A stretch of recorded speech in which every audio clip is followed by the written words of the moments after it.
So continuing with the male fashion of the Victorian period, in the early Victorian period, two more things happened to the trousers.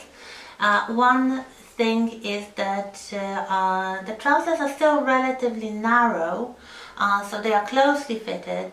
This is the legacy of the earlier periods, but the way that this close fit and narrowness is achieved is very often by introducing a kind of strap beneath the feet, so worn inside the shoe basically. That would protect, that would keep the trousers in the desired shape. Another thing that popularizes in the early Victorian period, it is invented slightly earlier, but it really reaches popularity and widespread use in the early Victorian period, is the fly front, the fly fastening with just one cut in the front of the trousers. Of course, held by buttons. They do not have the zippers yet. They are not yet invented, of course.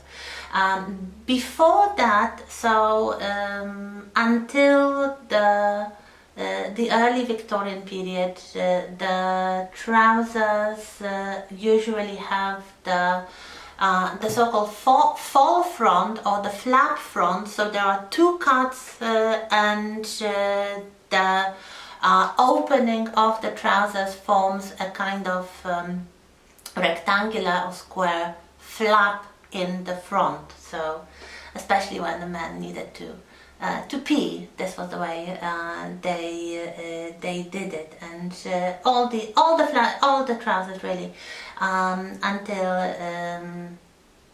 the 30s have this flap front. Later, the fly front, resembling the opening of modern trousers really, but with the buttons instead of a zipper, is used. So that's the situation in the early Victorian period. Also, this is the time when neckwear becomes simplified and the big bulky neckcloths are replaced by smaller decorations, sometimes in color, especially during the day. You might have colorful neckties. In the evening it's black or white basically, so the kind of more uniform approach to clothing. In the middle of the 19th century there is of course the continuation of that, the increasing divergence between male and female dress. Of course, we talked about the Victorians, how important gender roles were for them. So just as much as the female clothes had to symbolically denote femininity, understood very traditionally by the Victorians, in a similar manner, men's clothes had to denote masculinity. So sensible, practical, comfortable clothes, not as comfortable as modern clothes, but significantly more comfortable than female clothes, of course. Darker colors, the protection from dirt, really. So the elegance is understated. It's really in the quality of clothes that the status of the wearer could be visible. Of course, all these clothes were made to measure. So if they were well fitted by a very skilled tailor, this could show poor men wore second-hand clothes. That was the thing. When the crinoline is invented, there is some sort of reaction from the male garderobe as well. and this reaction is in loosening of the popular shapes. So with the female clothes becoming fuller and bulkier, a very similar thing happens to the male clothes. So the coats and the overcoats and even the trousers become baggier, they become looser. So they are kind of gathered at the hips and more comfortable, and generally the idea is that they are looser. Still the elements remain the same, so the trousers, the waistcoat and the coat, plus the overcoat in cold season, with all the elements, all the accessories as before.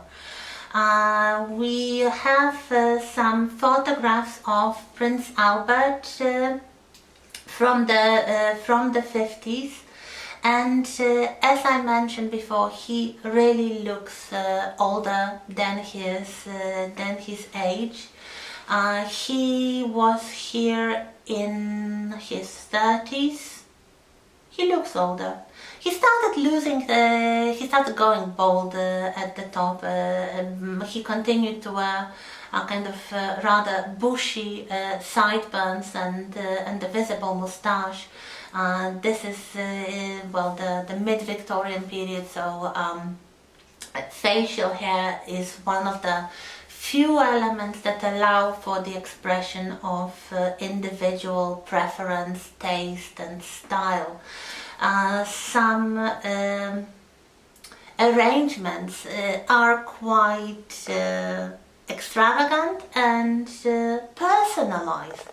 Here we have a portrait by Franz Xaver Winterhalter, this great chronicler of the crinoline period and then the Victorian high life, of Emperor Napoleon III, the husband of Empress Eugenie, the Emperor of the French. And as you can see, he wore very distinctive facial hair with a kind of narrow moustache and a small goatee beard. This was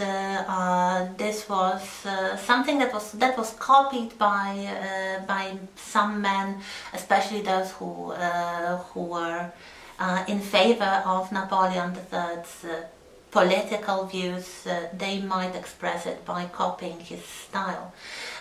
Here we have another very interesting style by an actor playing in a very famous, very fashionable play. The play was entitled Our American Cousin, and the main character, this was a comedy, the main character was called Lord Dundreary, and here we have an actor dressed up for this role, and as you can see, he sports extremely extravagant hairstyle and especially very bushy sideburns. These styles were also copied by some fashionable young men. They were called Dundreary whiskers, and they became very fashionable for a time, mostly because this was one of the very few ways to express your individuality if you were a man. So that's the situation. You have quite a lot of fashion plates from this period, so late 50s. This is the height of the crinoline period, really, of men sporting sideburns or whiskers, as they were also called. So for day dress, for evening. Well, basically, they would just wear them all the time. So here we have a fashion plate of a man accompanying a woman clearly wearing a crinoline dress at the beach. Yes, probably. And if you look at the coat and the trousers, they're quite loose. Rather strange hat with very low crown, probably something more appropriate for leisure activities and holidays, and very bushy whiskers. We also have new young royals, and especially after poor Prince Albert died in December 1861, leaving Victoria depressed and bereaved.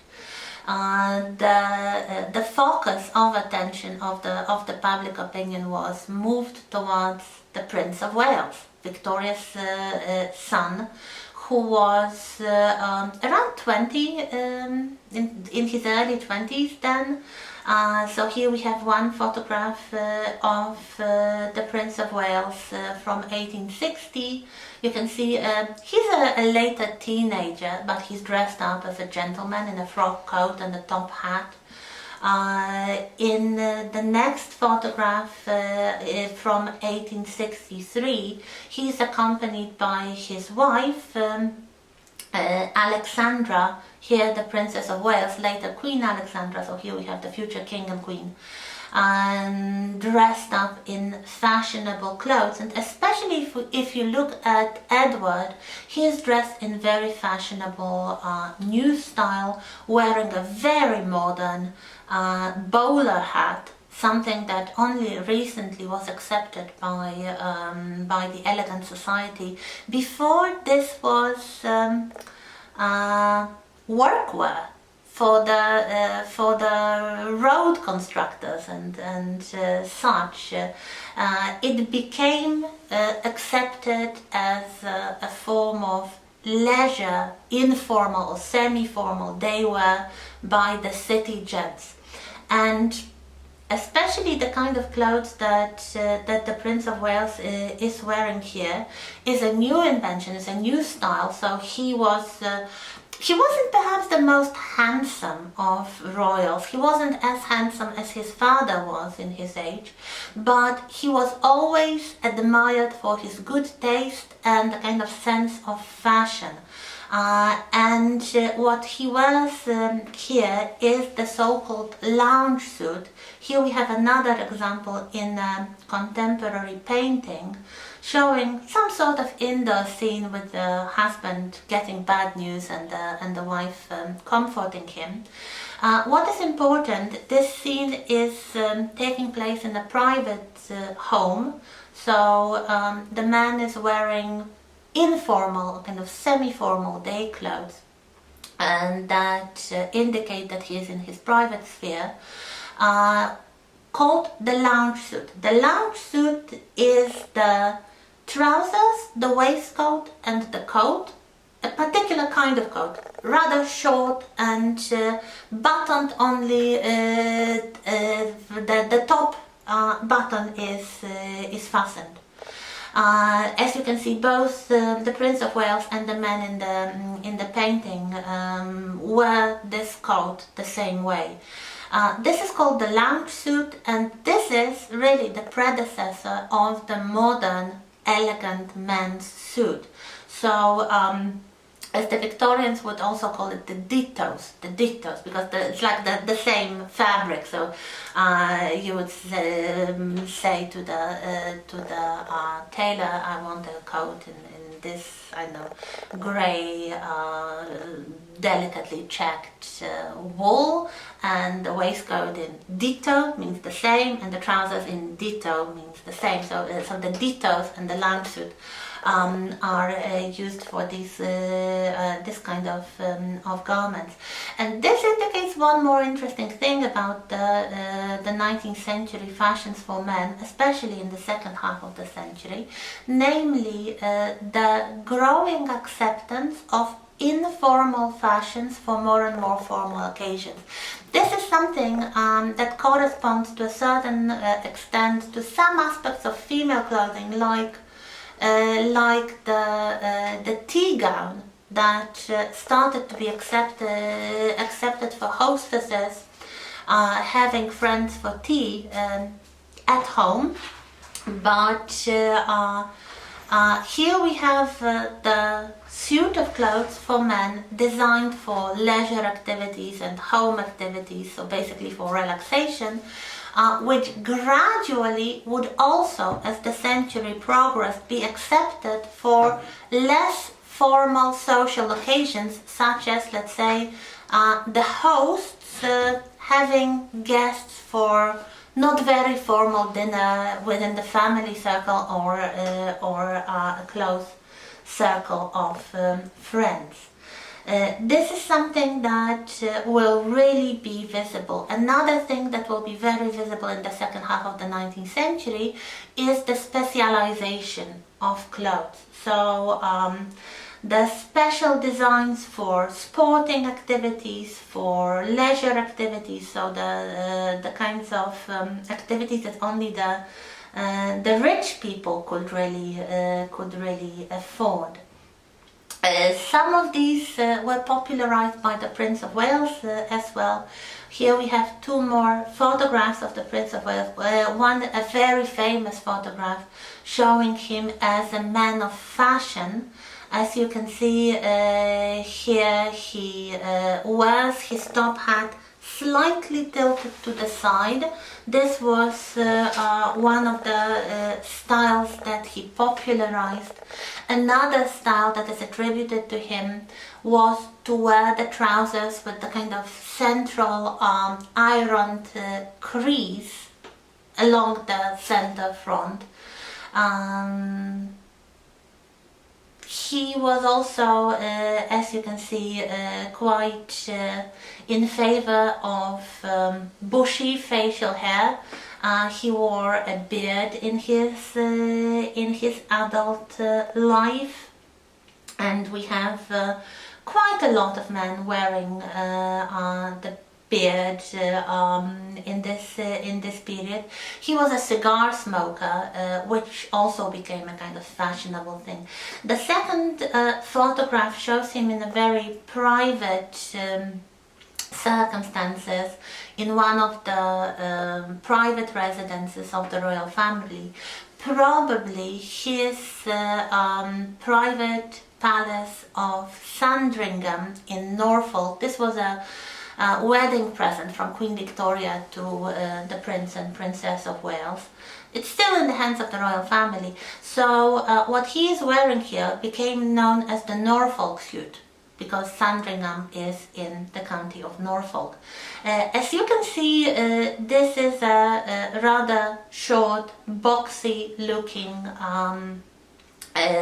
coat. And matching leggings which look like breeches but are looser. This kind of leggings were known as knickerbockers. Knickerbockers, so knee-length leggings that are not as tight as the breeches.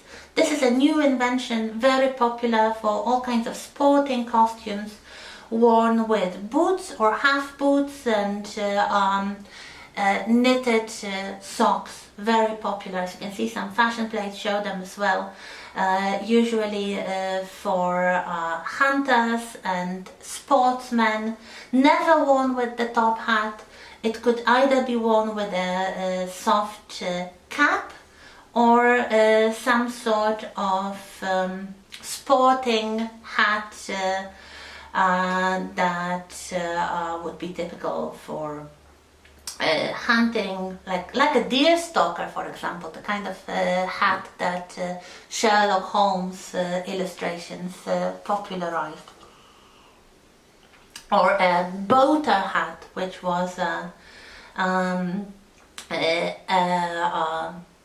low-crowned, rather stiff hat, usually made of straw, very popular, especially for water sports such as sailing or rowing or boating. This is really the moment when many young men start enjoying sports for pleasure beyond their school years. So this is something quite popular. As far as general clothes, mainstream clothes go, in the late 60s and 70s, when the crinoline fashion is replaced by the bustle and everything becomes tighter for women, The same happens to men's clothes. So if we compare, let's say, two fashion plates, one from the year 1864 and another from 1868, you can see especially the trousers are much closer fitted, and the coats as well. Basically, the general narrowing of the clothes, the tighter fit of the clothes for men and women follows. So in the 70s, in the early 80s, and generally when the female clothes are tighter, the men's clothes are tighter as well. Not everybody followed these rules. As you can see, the Prince of Wales was not really very slim, so perhaps it didn't really fit him so much. But it's not really about the perfect fit. It's about appropriateness and the allure of something modern and elegant. The last set of slides show the images of fashionable men from the Belle Epoque style, so from the 90s onwards into the Edwardian period. Here we have another famous actor dressed in very formal evening attire, wearing a frock coat in a black collar with coordinated but not the same trousers in some sort of dark, delicately striped grey collar. And it's basically this kind of black and white uniforms. Even the neck ties and waistcoats are almost entirely limited in the evening to either black or white. So we still have this in the kind of language referring to the clothing and the levels of formality. The black tie occasion and the white tie occasion. So a white tie occasion is the most formal, and the black tie occasion is still formal, but not as much as the white tie occasion. So here we have some images from the turn of the century.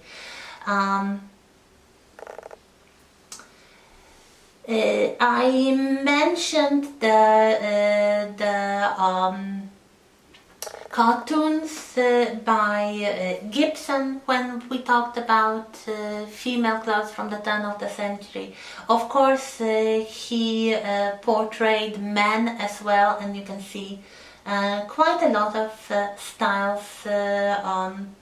Gradually more relaxed during the day, but you can still see the top hats and the bowler hats as are quite dominant. We'll talk about the hats in a little moment, because this is the area at the turn of the century that allows for some more expression. If we look at the portraits, here we have a good portrait by Philippe de Laszlo. I mentioned already in reference to female portraits, and we have an early Edwardian elegant man sporting a small moustache, and something that was very fashionable during this period, very high collars. So high collars and more visible white cuffs, so the elements of the shirt that are visible from beneath the waistcoat and the coat. Very visible, very fashionable. But as you can see, it's the details. It's really like the shape of the shirt collar, which is important here, which really marks a true gentleman. Actually, towards the end of the 19th century, we have new inventions like the shirts with many detachable collars and cuffs.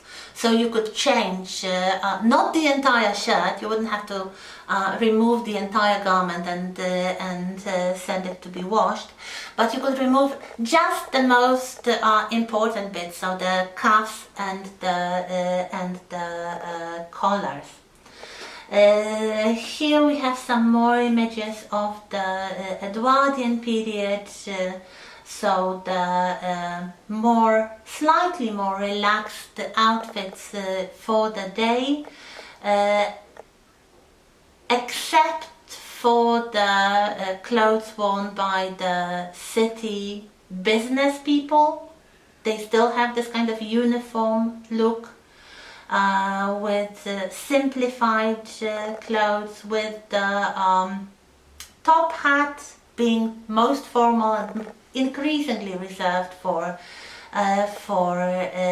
evening occasions. During the day we have the bowlers and the soft caps, and the last few slides show a great variety of hats, of headwear. In the 19th century. One is a relatively early plate with some historical styles. As you can see, many of them, especially the first few ones, are kind of military in their style. Then we have a typical mid-Victorian top hat, a boater hat made of straw, so it is informal leisure hat. We have a deerstalker and two types of a soft felt hat, a fedora and a trilby. A trilby is named after a character from a very popular best-selling novel. It's actually worn by a female character in the novel, but she dresses like a man, so this was the style that inspired it. I hope you are now able to see the way that female and male clothes interacted in the long 19th century, and despite using completely different forms of expression, they were quite similar in their style, and they expressed the same social reality. And next week we'll talk about the children. Thank you.